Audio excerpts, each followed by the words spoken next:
with a story. We are also going to end with one. Part of the reason for this is that I think sharing our stories is a simple way to look at this whole idea of talking about Jesus, of sharing faith, which is, of course, the series which we are in. It is where our story meets his, Jesus' story, that moves the hearts of other people. It's the means by which his story can become their story also. Stories are really important to our general self-understanding as people, and massively important in sharing our faith. So first, I want to share a short story about myself from a time when I was a teacher, working in outdoor education. After being a secondary science teacher for some years, I went on to run school trips in a variety of locations, including taking tours of an energy from waste power plant. You may have seen it if you've ever flown over or driven past Heathrow Airport. It's next on the other side of the M25. As part of my work there, I had a meeting of various partners who were responsible for the education package I was delivering. A lady, let's call her Jen, from a company called Viridor, and another lady who we'll call Wendy, who worked for another company called Grundon. Now, Wendy was a bit of a pain. She was uncooperative. She was the close personal friend of hairdresser Norman Grundon. She was the personal friend of and hairdresser of Norman Grundon, the owner of the large waste company. She was regularly obstructive. She made Jen, and particularly my life, a little difficult.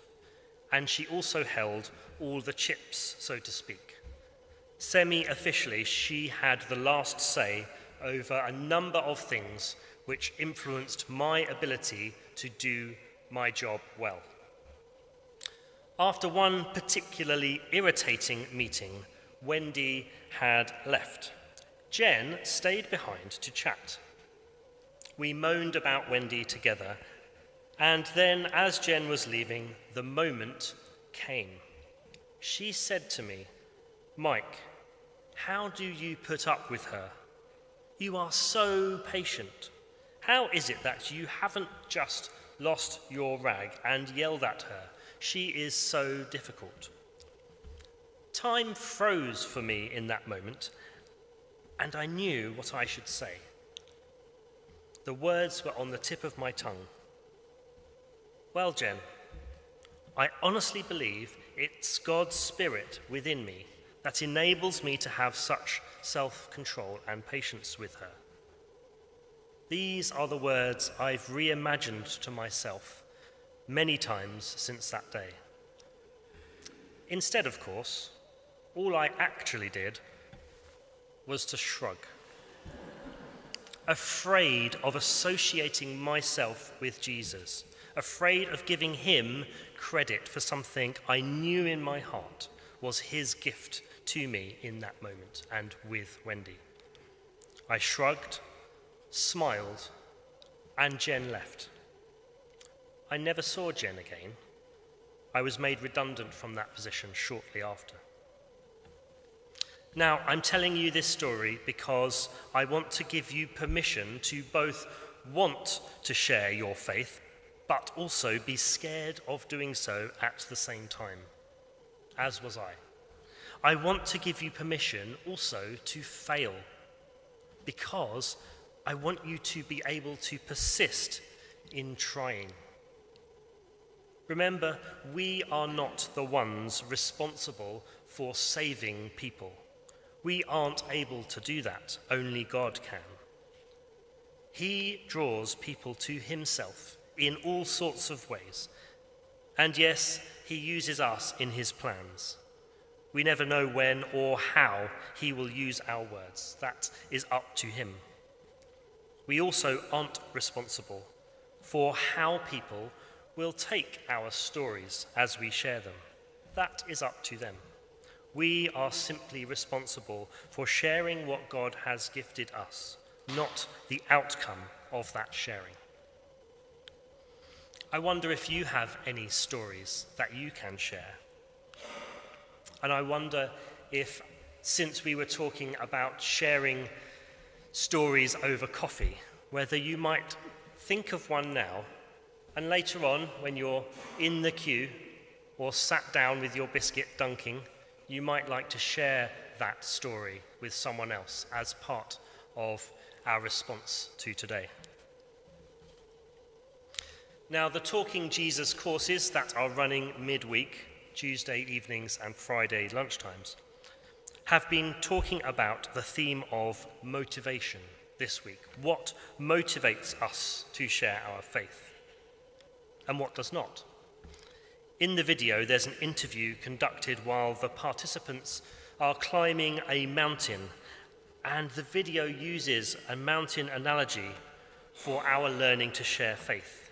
And I think it's a helpful one, which we will come back to shortly. But first, the gospel. Today's gospel passage, let's look there. It is a well-known piece of scripture, often titled The Great Commission. In Matthew's account of the story of Jesus, these are Jesus' last words to his followers before he ascends to heaven. He gives them instructions on what they are to do next. He says, "Go, therefore, and make disciples." Now, importantly here, when Jesus says, "Go," yes, that is, in a sense, a command. But a lot of scholars, cleverer than I, would like to translate that to "as you go," or "in your going." In other words, we are to take the message of Jesus that we have received for ourselves, and as we go about our daily lives, we are to share. As we follow him, we are to share what he has done and is doing in our lives. Take a moment to think about how you became a disciple, a believer, a follower of Jesus. Everyone has a different story to tell about this. For me, it was pretty quick. But that's a story for another day. Your story probably involved someone else sharing something of their faith with you in some way. And you also had people helping you grow in your faith through talking about themselves. We are all involved, or at least we can all be involved, in other people's journey toward God, simply by becoming more open to talking about Jesus in our lives with other people, as we go about our daily lives, as we go, perhaps even in the coffee queue later. So what of this mountain? Sharing our faith can seem like a mountain to climb. We can stand at the very bottom of this mountain, afraid to talk about our faith, daunted by the size of the mountain in front of us, not having a clue where or how to begin or how to reach the top, whatever that means. Yet, speaking as someone who loves climbing mountains, I can tell you that as you put one foot in front of the other, along with a little map reading too, over a period of time, you eventually get to the top, and the view from the top is totally worth it. Now, I know this mountain analogy is not perfect. What does it mean to get to the top of evangelism, sharing our stories? Do we ever actually get there? But putting that aside, to think of this idea of sharing our faith as something we can grow in gradually is helpful. Sharing our faith is not something we have to learn about by doing a Talking Jesus course week on week, And then once we reach the end of that course, as helpful as it is, then suddenly we are capable and able and confident enough to do so. It's more like a mountain, something we progress in gradually as we put one foot in front of the other. I'm not sure where you are along this gradual journey right at this moment. Perhaps you are near the bottom of the mountain, like I once was with Jen, afraid to speak about Jesus when good opportunities arose. I was worried what people would think of me if they found out I was, one of those Christians. Perhaps you're further along the path than this. I suspect you are. Less afraid, but maybe there's still a way to go. Regardless of where you find yourself on the mountain, at the bottom or near the top, the next thing to do is still the same, to take one more step onward and upward. So what does this step look like for you individually? I have been reflecting on the idea Paul shared last week. Someone on our Talking Jesus course suggested that we don't even really want to talk about Jesus with one another. We don't talk about Jesus in our lives with other Christians or in church. So perhaps the first step is to overcome that fear of talking about Jesus to people we already know.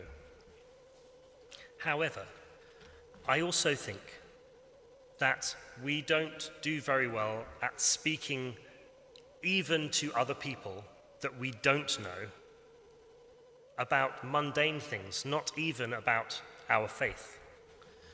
My wife won't mind me saying that she can be rather embarrassing at times. The thing is, she appears totally fearless and will talk to anyone about anything. She's very trusting and always thinks good of people. I used to find this really difficult. We together might go to the supermarket and she'd ask the cashier how their day was going. I hated that. In my family, as a boy, we kept ourselves to ourselves. I was taught well about stranger danger. The idea that another human being out there in the general public could be interacted with was mortifying to me. Other people are at worst, potentially dangerous to me, and at best, they are disinterested in my life. I'm better avoiding them. That's my inner narrative. Yet, of course, my wife is clearly a better human being than me. She treated these other people without the dehumanizing fear and suspicion that I did. And over a number of years of marriage, I became much more gregarious. I'm now a regular cashier chatter myself. What about you? I suspect that if you struggle to talk to random people you've never met, but perhaps you're sharing a queue line with, or in any other aspect of life for that matter, this could be one of your next step on that mountain. For those of you happy with talking with strangers, perhaps you might like to become more comfortable sharing something a bit more personal of yourself during these encounters, or in the coffee queue today. Some of you may find benefit in thinking through your coming to faith story in order to be ready to share that at some other moment with others, when one day you might inevitably be asked. What is your next step up the mountain? So if we, as we go, all work together, sharing on the same mountain, each of us playing our small part with and alongside one another to share ourselves with those who don't know the love of God, just as others have done for us, be that family, friends, neighbours, or supermarket cashiers, then perhaps we'll conquer this mountain together. So I mentioned a second story. Well, this is one from someone else, our friend Alan, who is sat in the congregation at the front. Many of you will know Alan. He's a stalwart of the People and Planet group. And Alan shared a story with me earlier this week, his current step on his journey of sharing faith. And I think it's really helpful, as it shows not only God at work in Alan's life, but Alan taking his next steps forward in this. So I'll let Alan's words finish. Amen. You can play the video, thank you.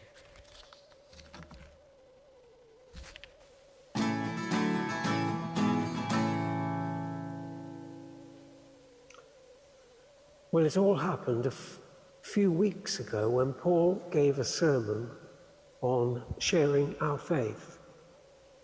And I found that very challenging because I talk to lots of people, but I steer clear of talking about my faith or religion because I don't want to put them off or I'm afraid of their reaction. However, I went to the Talking Jesus course and found it very interesting.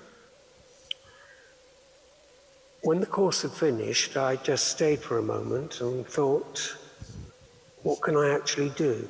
So I said a short prayer and said, well, Jesus, if you want me to talk to anyone about my faith, give me a very clear sign. And I left it at that. Later on that very afternoon, I went for a walk along the prom, picking up litter as usual. Met a couple sitting on a bench, who I always say hello to. And we had a brief chat, and she finished by saying, God willing. So on I walked. And then I thought, she mentioned God. Was that a sign? So on their way back, they were still sitting on the bench. I said, you mentioned God willing. My gran used to say that. And she then said, I thank God every time something good happens. And we started talking about faith. And when I'd finished, I walked back thinking, that was interesting. I've jumped in the water at last. Later on, further along the prom, I met a man who always says hello to me. But on this afternoon, he said, hello, what have you been up to? And I thought, another sign perhaps. So I said, I went to a very interesting course this morning at church, all about talking about Jesus. And he said, I acknowledge Jesus and God, but I'm actually a spiritualist. And he then talked for 3/4 of an hour without a pause about spiritualism and all that it meant to him. And when he stopped, I thought I'll jump in here and just tell him how I came to Christ by experiences that happened to me. So I did that very briefly, and we left. But I thought, that's brilliant. That's 2 people that I've actually spoken about religion with. And I got signs. So ever since then, I've been looking out for signs.